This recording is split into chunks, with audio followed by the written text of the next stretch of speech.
दुनिया में जो जितना ज़्यादा इन्वॉल्व होता है दुनिया में, वो उतना ज़्यादा परेशान होता है, क्योंकि वो उतना ज़्यादा ग्रहण कर लेता है, उतना ज़्यादा। इसलिए आचार्य अपने से कहते हैं कि अभी तुम शांति से बैठ के अपने स्वरूप को देखो कि तुम्हारा स्वरूप ये संकल्प विकल्प है क्या?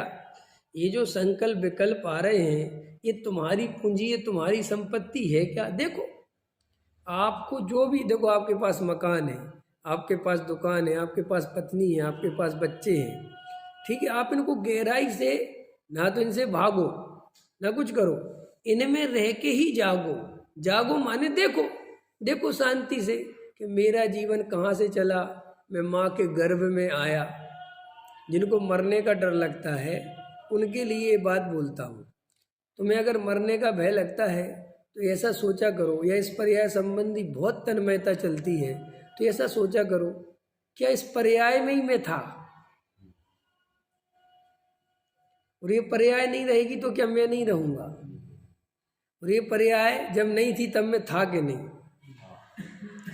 और मैंने इतने इतने जन्मों का सफ़र किया है, न जाने कितनी पर्याय बदली, तो मरा होऊंगा कि नहीं मरा होऊंगा? क्योंकि मरे बिना तो यहाँ आया नहीं होऊंगा, ये तो बात पक्की। कोई पर्याय तो छोड़ी होगी, तो वो पर्याय छूट गई और इस पर्याय में आ गए, तो उस पर्याय का कोई दुख है?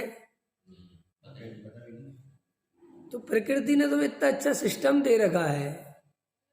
प्रकृति तुमसे कह रही है तुम्हें पर्याय के बारे में ज़्यादा नहीं सोचना है, क्योंकि ये पर्याय जैसे ही फिनिश होगी हम तुम्हें इसका सब भुला भी देंगे, स्लेट साफ कर देंगे। तुम बिल्कुल परेशान मत हो कि मेरे बच्चों का क्या होगा। ये सिर्फ जब तक लग रहा है जब तक तुम यहाँ हो,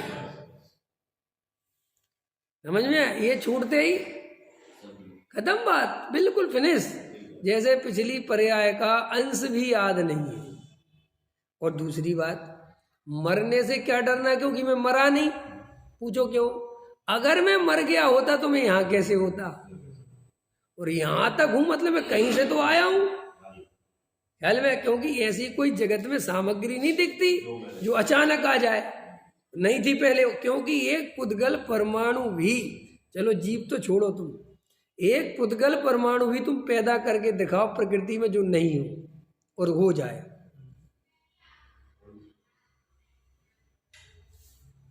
था तो, अब बीज रूप में था, फल में फला, वो एक अलग, लेकिन वो था तो। ऐसा कोई खेत नहीं है जो बिना बीज के दाना पैदा कर दे। नहीं समझ? मूल में तो था। रज वीरज मिलकर बनी देह तेरी, समझ में है? तो रज वीरज मिलकर देह बनी ना, माने वो रज वीरज था ना, पर वो देह इतनी बड़ी हो गई, वो अलग बात है। लेकिन था, मूल में तो कुछ था। ऐसी कोई चीज बताओ जो मूल में ही ना हो और हो जाए। तो जब भाई साहब एक पुद्गल परमाणु भी अपना अस्तित्व पूरा रखता है, एक पुद्गल परमाणु का अस्तित्व आप देखोगे, कितना उठा के देखो एक पुद्गल परमाणु, हालांकि आपको दिखाई नहीं देता, फिर भी मैं कहता हूँ छोड़ो पुद्गल परमाणु, एक इतना छोटा सा कंकड़ उठा के देखो। अब मैं तुमसे कहता हूँ उसे नष्ट करके दिखाओ। तुम में हिम्मत हो तो उसे नष्ट करके दिखाओ सर्वथा, माने कुछ नहीं है उससे बचना चाहिए। जला दो, जो करना, समुद्र में फेंक दो, चूड़ा कर दो, बहुत बड़े बड़े पत्थरों से कुचल दो, उसका अस्तित्व नष्ट करके दिखाओ कि साहब बिखर जाएगा, बिखर जाएगा और छोटे छोटे रूप में बढ़ जाएगा, लेकिन नष्ट नहीं होगा। इसलिए प्रकृति में सब चीजें बदलती हैं, नष्ट नहीं होती। इसलिए आपको जो नष्ट होने का डर लगता है, ये तो दिमाग से हटा दो। नष्ट होने की तो सिस्टम नहीं है। हम मरेंगे नहीं किसी कीमत पे, ये बात पक्की है। कितने ही कष्टों में रहे, चाहे कितनी बुरी स्थिति में रहे, वो अलग बात है। परिस्थितियां बदलेंगी, सब होगा, देह बदलेगी, छोटी देह मिलेगी, कभी हो सकता है और बड़ी देह मिले, कभी और छोटी देह मिले। ऐसा होने पर भी मैं नहीं मरने वाला, समझ में? एक सेकंड के लिए भी नहीं मर सकता मैं। एक तो ये बात। फिर दूसरी बात, हम 9 महीने वहां से आए, पेट में रहे, पेट कितनी छोटी सी जगह है, वहां पे हम बने रहे, हमारी सत्ता वहां पे ही बनी रही, हम मरे नहीं, ख्याल में? नष्ट नहीं हुए। वहां से निकल के कितने छोटे से बालक थे, चलता रहा। और देखो उस समय आपने देह के बारे में क्या सोचा, क्योंकि सोचने की शक्ति नहीं थी। आपने सोचा देह के बारे में, नहीं सोचा, फिर भी वो देह का परिणाम रुक गया क्या? आपके सोचने से रुक गया क्या? नहीं सोचने से, वो तो चलता रहा। अब आपको ये बात वहीं से लगा लेनी चाहिए कि जब इतना सारा काल मेरा बिना सोचे इतना परिणामन होता चला गया, अपने आप हो गया, तो मैं इतनी चिंता क्यों कर रहा हूँ?